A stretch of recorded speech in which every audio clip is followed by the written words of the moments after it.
नमस्कार दोस्तों, रेल वाला 2.1 पे आपका स्वागत है।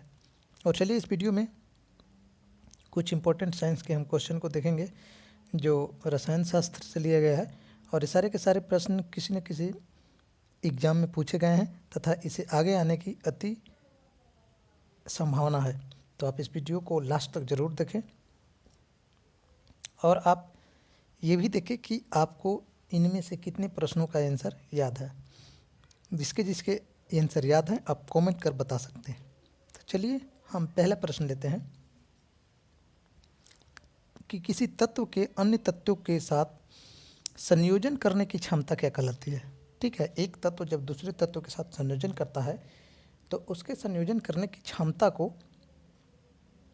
क्या कहते हैं।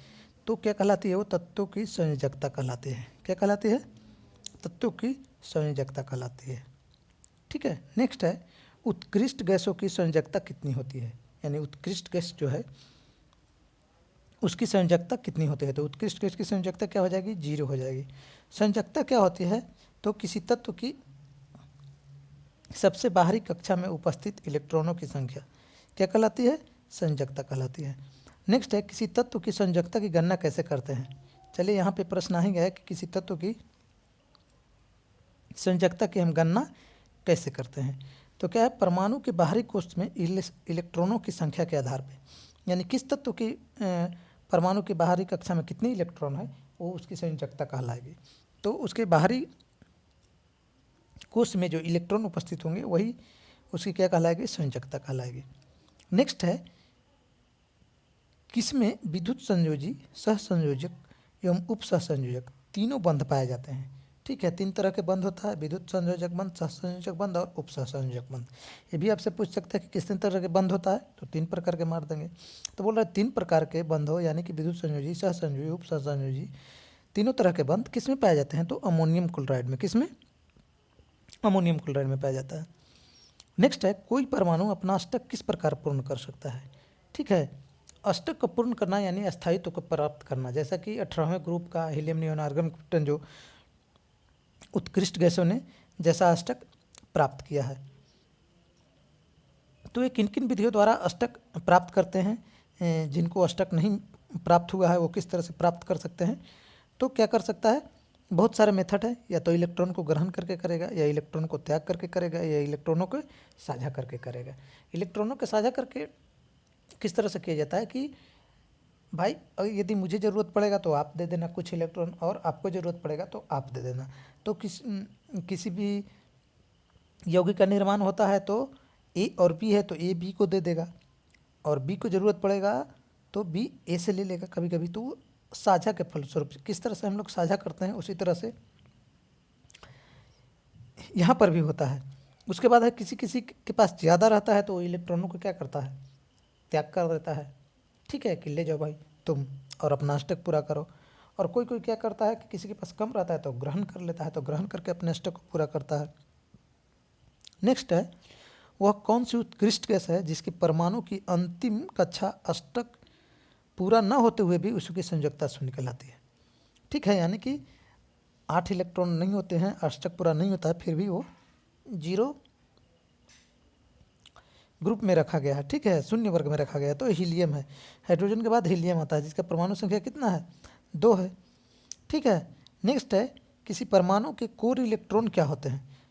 ठीक है, जैसा कि मैंने बताया अभी कि बाहरी कोष में जो उपस्थित होता है इसको संयोजकता कहलाता था। ठीक है, यहाँ पे है कि कोर इलेक्ट्रॉन किसे कहेंगे। तो आंतरिक कक्षा में जो उपस्थित इलेक्ट्रॉन रहेगा, यानी बाहरी कक्षा के छोड़ के जो भी आंतरिक कक्षा में इलेक्ट्रॉन उपस्थित होंगे वो कोर इलेक्ट्रॉन कहलाते हैं। क्या कहलाते हैं?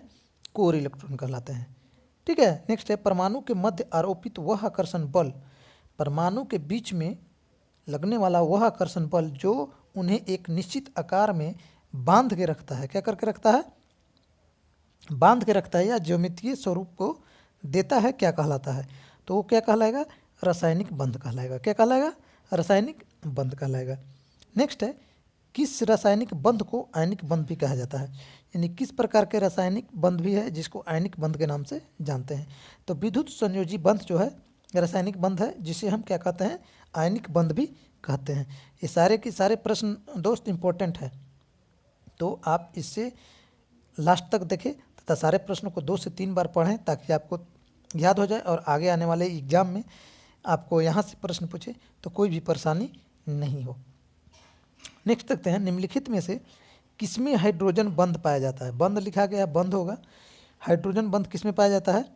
तो जल में डीएनए और जो डीएनए में प्रोटीन होता है उसमें क्या पाया जाता है? हाइड्रोजन बंध पाया जाता है। ठीक है, जल के डीएनए में या प्रोटीन में, ठीक है, क्या पाया जाता है? हाइड्रोजन बंध पाया जाता है। नेक्स्ट है, पायस एक कोलाइड है। पायस किस तरह का कोलाइड है? तो द्रव्य में द्रव्य का मिश्रण पायस कहलाता है। तो पायस क्या है? द्रव्य में द्रव्य का मिश्रण है। नेक्स्ट है, दूध किस प्रकार का मिश्रण है? तो दूध क्या हो जाएगा? पायस है एक। और पायस का मतलब क्या होता है? द्रव्य में द्रव्य का मिश्रण। तो पायस कोलाइड क्या हो जाएगा? द्रव्य में द्रव्य का मिश्रण। और दूध क्या हो जाएगा? पायस हो जाएगा।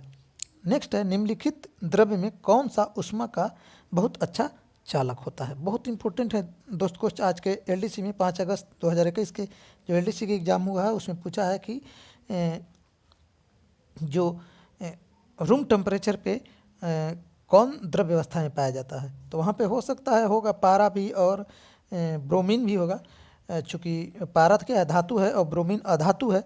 तो इस तरह के प्रश्न पूछे गए होंगे जिसका ब्रोमीन आंसर था। मैंने आज के वीडियो में करवाया भी है उस प्रश्न को। तो इस तरह के प्रश्न पूछे जाते हैं। यहाँ पर भी ये प्रश्न है, आप याद रखें। तो पारा धातु है जो ऊष्मा का क्या है? बहुत ही अच्छा चालक है। और शायद इसीलिए पारा का उपयोग हम थर्मोमीटर के रूप में करते हैं बुखार नापने के लिए। नेक्स्ट है, रासायनिक रूप से शुष्क बर्फ क्या होता है? तो शुष्क बर्फ क्या होता है? ठोस कार्बन डाइऑक्साइड। ठीक है, इसे शुष्क बर्फ क्यों जाना जाता है? शुष्क बर्फ के नाम से, चूँकि ये बर्फ के समान ही दिखता है। ठीक है, तो शुष्क बर्फ बहुत पूछा गया है एग्जाम में बहुत बार, आप लोग को याद भी होगा। तो क्या होता है? कार्बन डाइऑक्साइड, ठोस कार्बन डाइऑक्साइड। नेक्स्ट मेरा प्रश्न है कि पोटेशियम क्लोराइड के मिश्रण से आयोडीन को पृथक किया जाता है। ठीक है, पोटेशियम क्लोराइड के मिश्रण में जब आयोडीन घुला हुआ रहता है तो उसे किस विधि द्वारा अलग करते हैं? तो ऊर्ध्वपातन विधि द्वारा। ठीक है, ऊर्ध्वपातन भी एक बहुत अच्छा पॉइंट है। क्या कहलाता है मैं आपको बताता हूँ विस्तार से। तो ऊर्ध्वपातन क्या होता है कि किसी ठोस को बिना द्रव्य में आए हुए गैसीय अवस्था में परिवर्तित हो जाना। ठीक है, ऐसे जनरली ऐसा फॉर्म होता है कि यदि ठोस है तो वो पहले लिक्विड फॉर्म में आएगी और लिक्विड फॉर्म के बाद गैसीय अवस्था में आती है। लेकिन ऊर्ध्वपातन मेथड में क्या होता है, कुछ ऐसे भी हैं चीज़ें जो जलीय अवस्था में नहीं आते हैं, द्रवीय अवस्था में नहीं आते हैं और वो डायरेक्ट ठोस से क्या हो जाते हैं? उड़ के गैसीय अवस्था में चले जाते हैं। तो उस विधि को क्या बोलते हैं? ऊर्ध्वपातन बोलते हैं। नेक्स्ट है, पेट्रोल से लगी आग को बुझाने में जल प्रभावी नहीं होता है। क्यों? तो क्योंकि आप जानते होंगे कि कोई भी तेल है, ऑयल है, वो जल में मिलता नहीं है। वो जल के सतह पे क्या करने लगता है? तैरने लगता है। ऐसा क्यों होता है? तो ये पृष्ठ तनाव के कारण होता है। ठीक है, यदि हम पेट्रोल के लगी आग को जल से बुझाएंगे तो पेट्रोल जो होगी वो जल के ऊपरी सतह पे आ जाएगी और वो जलते ही रहेगी। इसलिए शायद हम उसे जल से नहीं बुझाते हैं। और भी तमाम तरह की चीज़ें हैं जिसके थ्रू हम, जैसे कार्बन डाइऑक्साइड का भी हम यूज करते हैं। ठीक है, और उसके ठोस रूप का भी यूज करते हैं हम, गैस का यूज करते हैं बुझाने के लिए। ठीक है, तो इस तरह से हर प्रकार की आगों को बुझाने के लिए अलग अलग तरह का हम यूज करते हैं। नेक्स्ट है, निलंबन के कणों का आकार क्या होता है? ठीक है, निलंबन जो होता है उसके कणों का आकार क्या होता है? तो निलंबन के कणों का आकार क्या होता है? 10 के पावर 5 से 10 के पावर -7 सेंटीमीटर तक हो जाता है निलंबन के कणों का आकार। क्या हो जाएगा? 10 के पावर 5 से 10 के पावर -7 निलंबन के कणों की आकार हो जाएगी। नेक्स्ट है, किसी बिलियन में बिलियन की कुल मात्रा तथा उसमें मिश्रित बिलियन की कुल मात्रा के अनुपात को क्या कहलाएगा? किसी बिलियन में बिलियन की कुल मात्रा और उसमें मिश्रित बिलियन की कुल मात्रा क्या कहलाती है? बहुत इंपॉर्टेंट क्वेश्चन है, ये पिछली बार ग्रुप डी में पूछा भी गया है। तो उसको क्या बोलते हैं? बिलियन की सांद्रता बोलते हैं। क्या बोलते हैं? बिलियन की सांद्रता बोलते हैं। नेक्स्ट मेरा प्रश्न है कि दूध से मक्खन किस विधि द्वारा निकाला जाता है? तो दूध से मक्खन हम अपकेंद्रीय विधि द्वारा निकालते हैं। किस विधि द्वारा दूध से मक्खन निकलता है? तो अपकेंद्रीय विधि द्वारा। अपकेंद्रीय बल, अभिकेंद्रीय बल, इस तमाम तरह की जो दोनों पॉइंट है फिजिक्स के, मैंने एक वीडियो डाला है उसमें समझाया है।